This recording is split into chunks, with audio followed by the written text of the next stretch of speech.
Let's welcome Mr. Himanshu Mittal, Procurement Manager, Power Grid Corporation of India Limited. Mr. Mittal will present a talk on enhancing grid resilience by integrating clean energy and technology. First of all, we should think of what is grid resilience. Let me give you a feedback. What is grid resilience? So something which is stable, withstands and responds to a sudden panic situation or recovers rapidly from certain major outbreak can be considered as a resilient system. So our grid also needs to be resilient. It needs to outstand various panic situations which it encounters. Moreover, with the integration of various clean energies, like as of now, we are having various green energy, renewable energy addition into our grid, be it solar, be it wind, be it ammonia, be it etc. etc. There can be many various forms of grid integration, energy into grid integration. So hopefully with the integration of sun and wind, what is happening is there is a sudden change in the energy generation. As soon as the sun is there is going to be sun energy. Moreover, as soon as wind is there is going to be wind energy. When there is a sudden shift due to various climatic factors, like wind is gone, so all of a sudden wind will be stopped, wind energy will be stopped. Cloud is there, solar energy will be stopped. Sun is not there, solar energy will again be lost. So what this creates is when we were having a small proportion of the energy in a grid which was in the form of renewable energy, didn't create any panic situation. But as of now, what is happening is more than 20%, something like this, is adding into a grid which is thought being derived from renewable energy.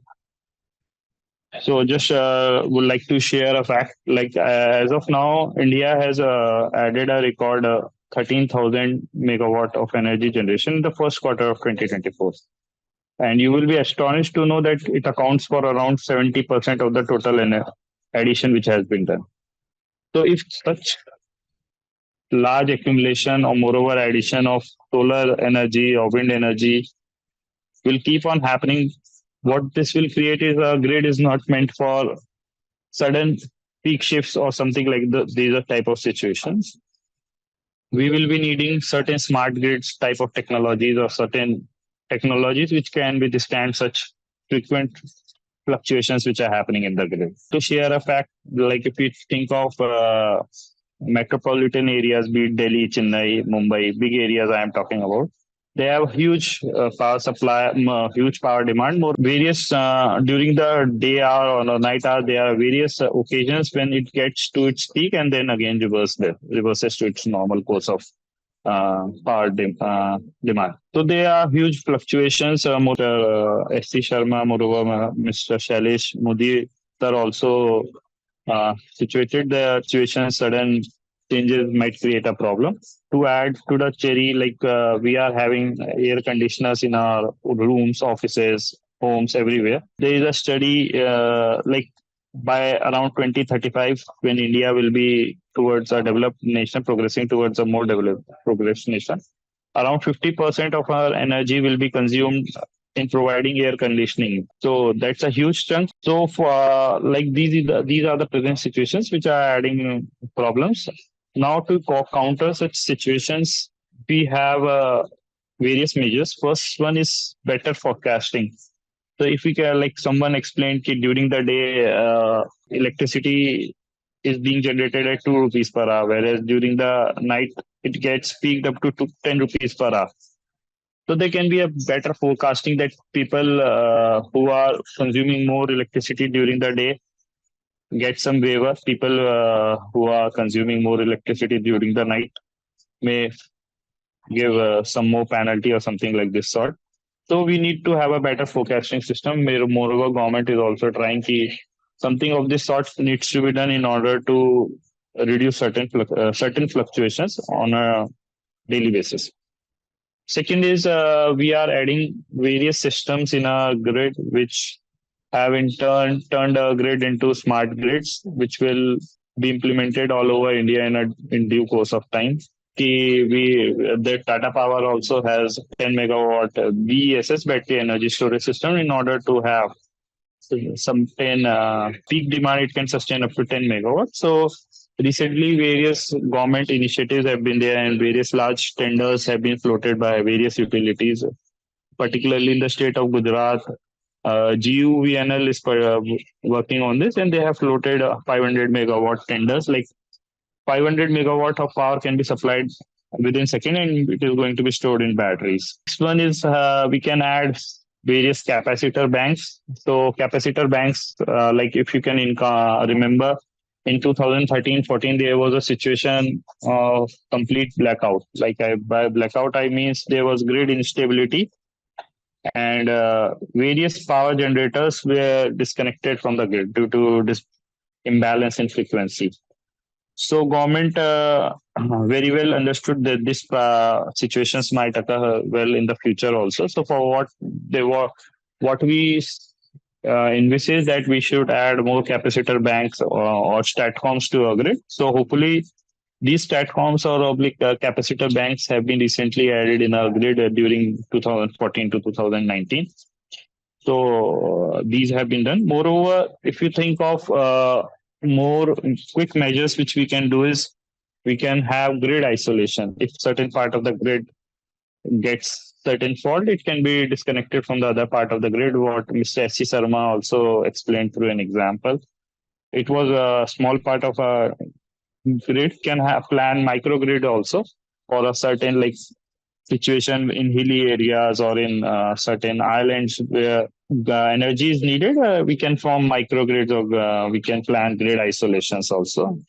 So now we'll talk about what has been the recent developments in this in order to strengthen resilience grid. First one is government has again allowed various thermal power plants to add capacity. Government has recently given go ahead with thermals also. Thermals prove to be deteriorating the environment, but hopefully government having get to know ki it is creating more sort of problems. So in order to balance the situation, thermals have also been around in like recently. We are coming up with offshore wind farms. So wind energy, if offshore wind energy is there, moreover, we will have more sort of clean energy as compared to land form of wind energy. There have been various battery energy storage tenders, and moreover, vendors have been developed in India, which are supplying 500 megawatt or somewhat large also they can come battery energy storage systems. So it is similar to a battery which is there in a house, which comes into picture when electricity is gone. So this will be for the complete city, or you can imagine complete state, not for a single house. Next one is, as of now, since COVID, we are seeing that there has been a huge supply chain disruptions. Everything which came at a price tag of rupees 100, if we guess before 2019, it is now coming at a price tag of multifold price tag, like some 2x increase also. We have seen 5x increase also. In recent case, like transformers or be it anything, a huge price escalation has been seen, which is leading to another disruption. Moreover, projects are not getting delayed. Moreover, things are not getting at the right place at the right moment. Moreover, with the prolonged use of EVs, electric vehicles in our ecosystem, we have more energy demands, use of better air conditioning in offices, residential societies. Lot of power demand has increased, and it is bound to increase till 2050. Moreover, as per the climate change act, which was signed in as per the Paris Agreement, we need to be carbon neutral by 2070. So we have to also keeping this in mind.